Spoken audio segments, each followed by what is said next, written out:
Chapter 33. Mr. Doyle's mother is a good friend of Ms. Lorelei. Since he's questioning the validity of someone's presence, it's naturally my job as the person in charge to sort this out, replied Adam.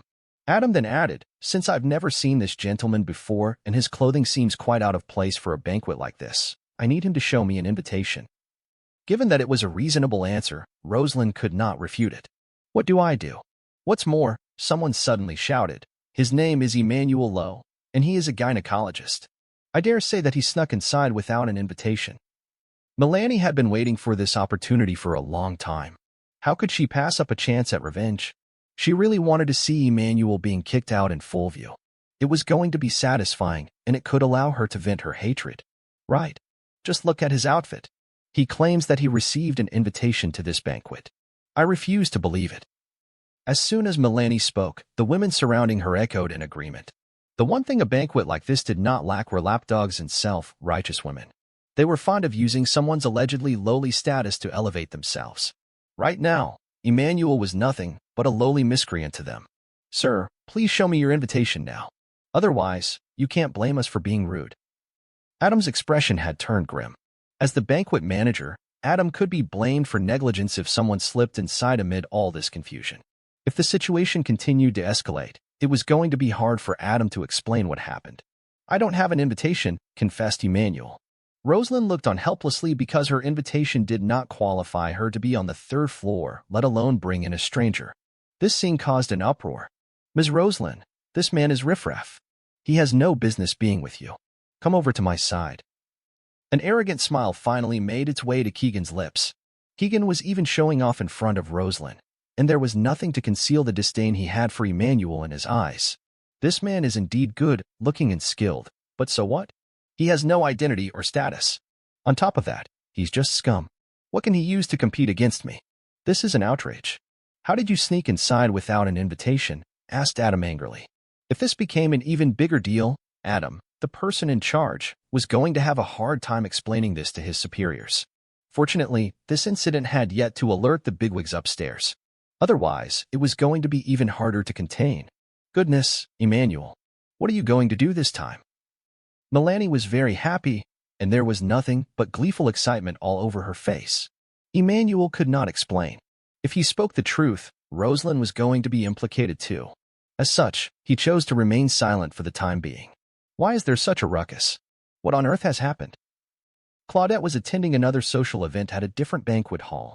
She had just ascended the third floor when she realized that a group of people was gathered in a corner.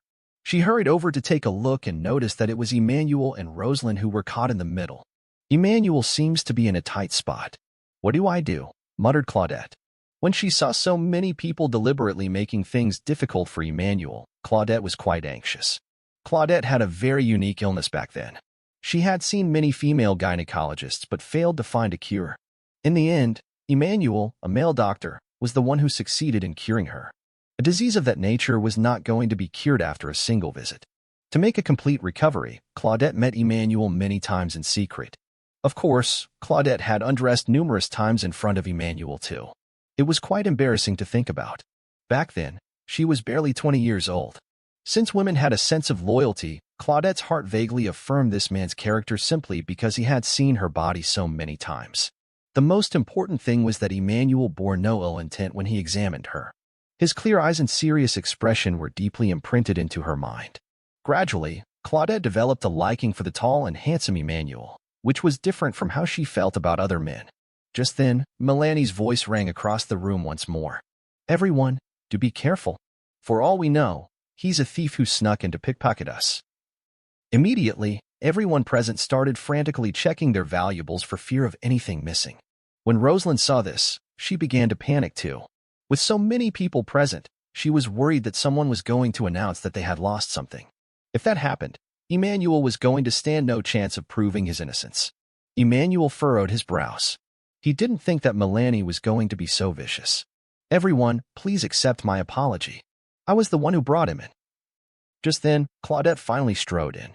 When she showed up, there was another uproar. Although Claudette was a discreet person, she was still a scion of the wealthy Lenore family. There were few present who did not know her. Claudette was also a classy beauty who had plenty of admirers. Many people had mixed feelings when they saw her sticking up for Emmanuel. Emmanuel looked over and saw that Claudette was smiling faintly at him. It was quite a delicate smile. Emmanuel immediately responded with a faint smile of his own.